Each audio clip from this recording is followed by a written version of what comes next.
Saludos para cada uno de ustedes, queridos hermanos y amigos. Bienvenidos a nuestro canal Viviendo en la Palabra. Usted hace parte de esta familia. Está en nuestro círculo de oración. Oramos los unos por los otros. Nuestro estudio está titulado El Santuario del Nuevo Pacto. El texto para memorizar, Hebreos 9:15.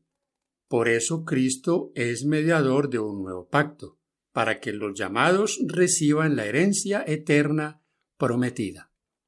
Una noche sin luna, con el cielo ennegrecido como tinta que se derrama, la penumbra cubría a Frank mientras caminaba por las calles vacías de la ciudad. Después de un rato escuchó pasos detrás de él, alguien que lo seguía en la oscuridad.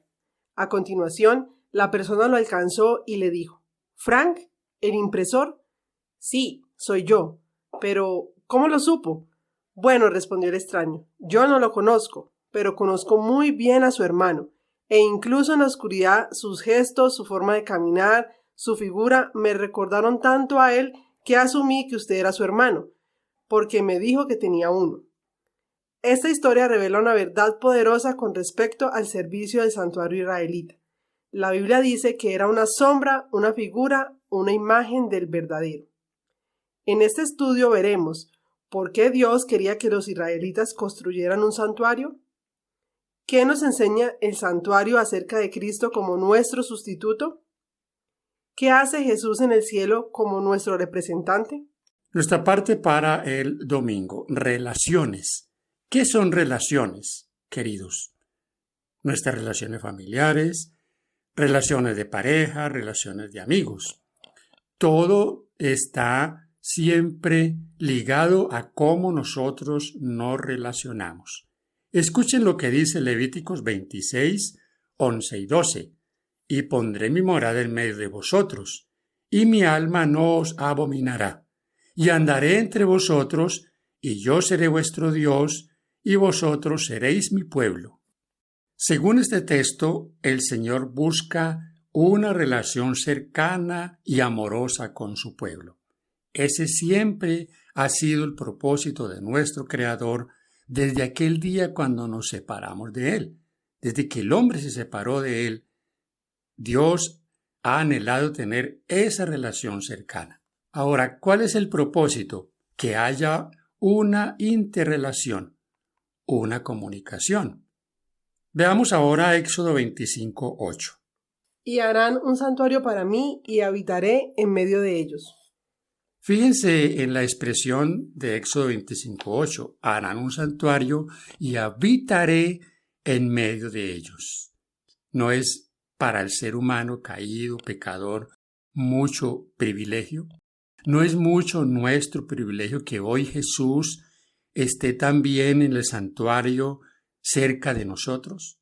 Hermano querido, esto de las relaciones es fundamental en la vida cristiana. La vida cristiana es una vida de relación, es una vida de encuentros personales con el Dios del cielo. Cada día, nuestro primer trabajo debería ser tener ese encuentro con Él, buscarlo y que nuestra relación sea cercana, porque el Dios de amor está dispuesto para su pueblo. ¿Por qué quiere el Señor morar en medio de su pueblo? Tal vez podríamos encontrar la verdad en los dos versículos de hoy, mencionados anteriormente. Fíjate, el Señor pondrá su morada o habitará entre ellos. Luego dice que no los abominará. Además, asegura que andará entre ellos y será su Dios, y ellos serán su pueblo. Levíticos 26, 11 y 12. Observa los elementos que se encuentran en estos versículos. Nuevamente, el aspecto relacional se manifiesta con mucha claridad. Sería de mucho interés meditar en Levítico 26, 11 y 12 y Éxodo 25, 8. Pecado, sacrificio y aceptación. Hebreos 9:22. Y casi todo es purificado, según la ley, con sangre, y sin derramamiento de sangre no se hace remisión. Para el pecador en el Antiguo Testamento no había remisión sin sacrificios. Era a través del sacrificio de animales, llevando un sacrificio. ¿Te imaginas, hermano querido, el costo del pecado? El pago lo hacía un animal inocente. El pago lo hacía un animal inocente y sobre todo que, pues pienso, era algo muy duro. Yo por lo menos, y tal vez alguna vez les he comentado que no me gusta ver sangre, no soy bueno para ver sangre, ni menos para derramar sangre. Si a mí me hubiese tocado degollar un cordero, hubiese sufrido mucho. Claro, ver los animalitos con toda la inocencia, que ellos estaban siendo el símbolo de una remisión de pecados cuando ellos no tenían culpa. Sí, es algo. Y esto nos lleva a pensar en el Señor Jesús, porque Él fue sin culpa. ¿Cuántas veces Pilato dijo, no hay culpa en Él, es que yo no hallo nada en Él? Mas, sin embargo, fue condenado. Entonces, es para meditar cómo el sacrificio de Jesús sustituyó todas estas cosas. Si hoy tuviésemos que sacrificar un cordero sería muy difícil. Ahora, ¿saben también por qué, María Eugenia y hermanos queridos? Porque, pues, aunque era un asunto de naturaleza profética, porque esto era profético, ellos no era simplemente un sacrificio, no era simplemente matar un cordero y derramar sangre, no. Eso tenía como figura a Cristo en la cruz. Ahora, pero pensemos por un momento en el costo del pecado. Si bien es cierto, el anhelo del Señor era siempre despertar en cada uno de ellos esa cercanía que Él quería tener, era despertar en ellos la venida del Señor como ser humano y que ellos comprendieran claramente el sacrificio que se iba a hacer. Pero para ellos, hablando de forma humana, tenía un costo. ¿Sabes, María Eugenia, qué era lo más, y hermanos queridos, qué era lo más preciado para los judíos? Sus ganados. Ellos eran hombres de ganado, de la agricultura. ¿Cuánto entonces costaba el pecado? Si tenían que llevar ganado de su propio rebaño y no de lo más malo. Tenía que ser lo mejor. Sin defecto. Entonces, cuando ellos tomaban esos animales, pues los que tenían buenas posesiones, pues lo hacían. Y algunos como llegaron a hacerlo de sobra. Pero los que no tenían, de hecho se estableció que los más pobres, una tortolita, tenía que hacer sustituto por él. Pero siempre había un sacrificio. Siempre había derramamiento de sangre. Así que, hermanos, este es algo que nos debe motivar, nos debe llenar de gozo, de saber cómo el Señor Jesús ha hecho por nosotros tanto. Es un pago inmenso. No hay nada que nosotros pudiéramos hacer para ganar por lo menos un mínimo derecho a recibir vida eterna. Todo lo ha hecho Él. La sustitución es nuestra parte para el martes, el cual se dio a sí mismo por nuestros pecados, para librarnos del presente siglo malo, conforme a la voluntad de vuestro Dios y Padre. Gálatas 1:4. No cabe duda, uno de los temas claves, si no el tema clave del Nuevo Testamento, es que Jesucristo murió como el sacrificio por los pecados del mundo. Esta verdad es el fundamento de todo el plan de salvación. Cualquier teología que niegue la expiación mediante la sangre de Cristo niega el corazón y el alma del cristianismo. Una cruz sin sangre no puede salvar a nadie. Ahora entonces hablemos un poco de esta sustitución. ¿Qué era la sustitución? ¿De qué se trataba? ¿Quiénes merecían morir? Nosotros. Claro, el pecador. Nosotros merecíamos morir. Por lo tanto, en el Antiguo Testamento, por el pecador, moría el cordero, moría el sacrificio que se hacía. Pero por hoy, por nosotros, ha muerto el cordero también. Como lo dijo Juan, he aquí el cordero de Dios que quita el pecado del mundo. Uno de los pasajes más extraordinarios de la Biblia es Isaías 53, 3 en adelante. Despreciado y desechado entre los hombres, varón de dolores, experimentado en quebranto, y como que escondimos de él el rostro, fue menospreciado y no lo estimamos. ciertamente llevó nuestras enfermedades y sufrió nuestros dolores, y nosotros le tuvimos por azotado, por herido de Dios y abatido. Mas él herido fue por nuestras rebeliones, molido por nuestros pecados. El castigo de nuestra paz fue sobre él, y por su llaga fuimos nosotros curados. Angustiado y afligido, no abrió su boca. Como cordero fue llevado al matadero, y como oveja delante de sus trasquiladores, enmudeció y no abrió su boca. Disiente este pasaje hasta la saciedad. Sustituto. Él ha hecho sustitución por nuestras faltas, por nuestros pecados. Hermano querido, el sacrificio de Jesús lo ha hecho todo por nosotros. En los siguientes pasajes encontramos algunas reflexiones bien interesantes. Mateo 26, 28. La sangre del Señor nos limpia de todo pecado. Efesios 2:13. Hechos cercanos por la sangre de Cristo. Fijémonos en Hebreos 9:14. Dice, cuánto más la sangre de Cristo, el cual, mediante el Espíritu Eterno, se ofreció a sí mismo sin mancha a Dios, limpiará vuestras conciencias de obras muertas para que sirváis al Dios vivo. Primera de Pedro 1:19. Sino con la sangre preciosa de Cristo, como de un cordero sin mancha y sin contaminación. No es la voluntad de Dios que seáis desconfiados y torturéis vuestras almas con el temor de que Dios no os aceptará porque sois pecadores e indignos. Podéis decir, sé que soy pecador, y esta es justamente la razón por la cual necesito un Salvador. No tengo bondad ni mérito alguno para pretender la salvación, pero presento ante Dios la sangre expiatoria del Inmaculado Cordero de Dios que quita el pecado del mundo. Esta es mi única defensa. En esta cita de la matutina La fe por la cual vivo, de Elena G. de Foix, se expresa algo bien interesante. No puede haber duda, hemos sido perdonados, hemos sido lavados por la sangre de Cristo. Por lo tanto, el pecado ya ha quedado perdonado. ¿Quién se sigue torturando con pecados ya confesados? ¿Cuántas veces has pedido perdón por el mismo pecado? Mi hermano querido, si hemos sido perdonados, ya no tendremos por qué estar pidiendo perdón por esas mismas cosas que el Señor ya no se acordará más de ellas. El sumo sacerdote del nuevo pacto. Hebreos 8, 1 al 6.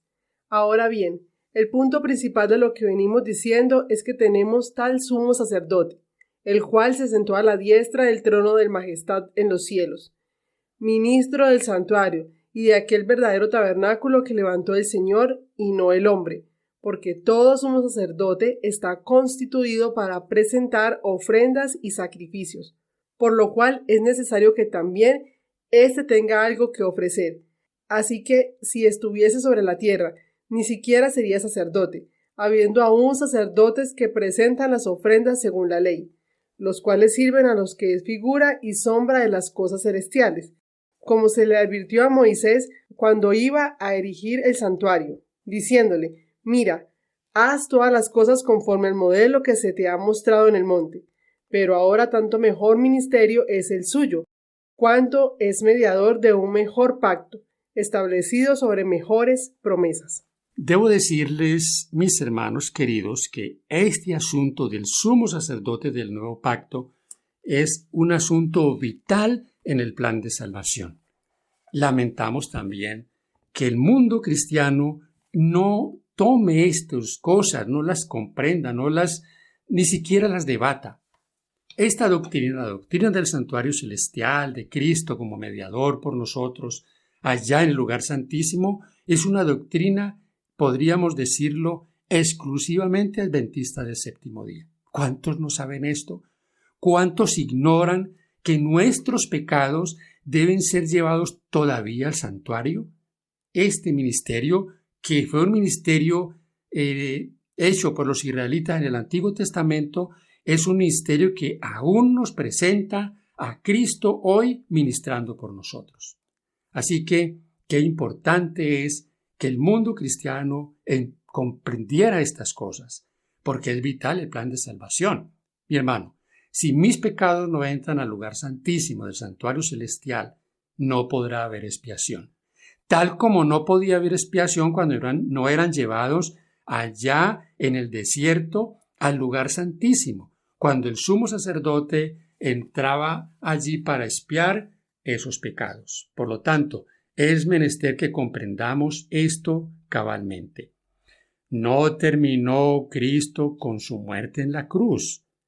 Consumado es.